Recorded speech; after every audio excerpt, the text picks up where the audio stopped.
À la suite des premières élections démocratiques et multiraciales largement remportées par l'ANC, la plupart des dirigeants de la planète se sont déplacés pour assister à la cérémonie d'intronisation du nouveau président de la République. Nous sommes à Pretoria, 10 mai 1994. Nelson Mandela est le premier noir président d'Afrique du Sud.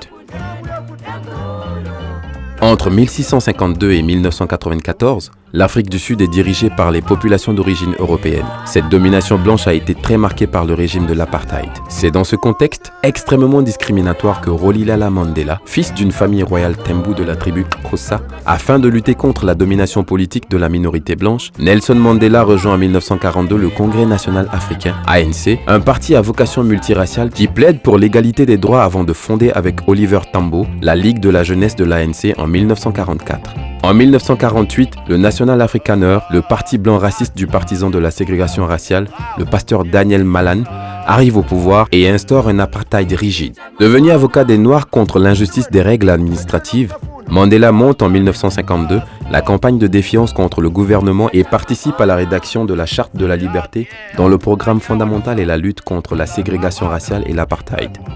Après le massacre raciste de Sharpeville en 1960, où la police sud-africaine tire sur les manifestants, tue 79 personnes et blesse 178 autres, et l'interdiction de l'ANC, Nelson Mandela fonde la branche armée du parti, l'Umkhonto we Sizwe, le fer de lance de la nation, et organise des sabotages de bâtiments officiels dans la nuit du 16 décembre 1961. Mandela est arrêté en 1962. Inculpé de sabotage et haute trahison, il est condamné en 1964 avec 7 autres militants à la détention à perpétuité et incarcéré dans le pénitencier de Robben Island, au large du Cap, où une trentaine d'autres prisonniers politiques sont rassemblés. Jusqu'au 7 décembre 1988, le détenu numéro 4664, Nelson Mandela, le plus célèbre des prisonniers politiques, demeure enfermé dans des conditions extrêmement difficiles. Les prisonniers étant séparés selon leur couleur de peau, les détenus noirs reçoivent les plus petites rations. Mandela dort dans une cellule minuscule, se lave avec de l'eau de mer froide et n'a droit qu'à un visiteur et une lettre tous les 6 mois. Il effectue des travaux forcés dans une carrière et est régulièrement humilié par les gardiens blancs. Il revoit sa femme, Winnie, en 1979 après 15 ans de détention. Il est définitivement libéré après 27 ans, 6 mois et 6 jours d'emprisonnement le 11 février 1990 par le gouvernement du président Frédéric de Klerk, acculé à la négociation par la mobilisation internationale contre l'apartheid, reconnu crime contre l'humanité par l'ONU.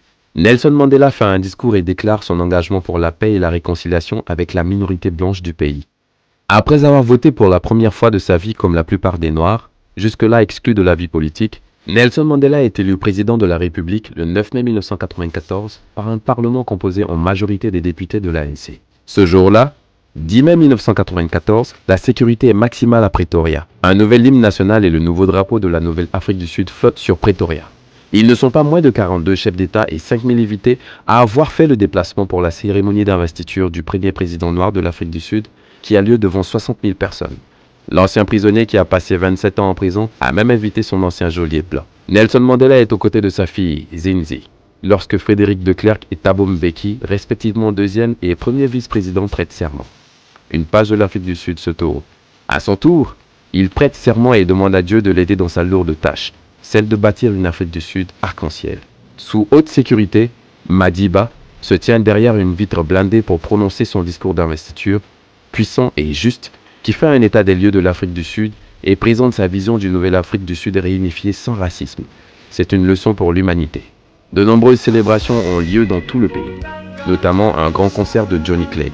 L'Afrique du Sud célèbre son nouveau président, Nelson Rolihlahla Mandela, un homme au passé hors norme qui continue d'inspirer des générations même après sa mort.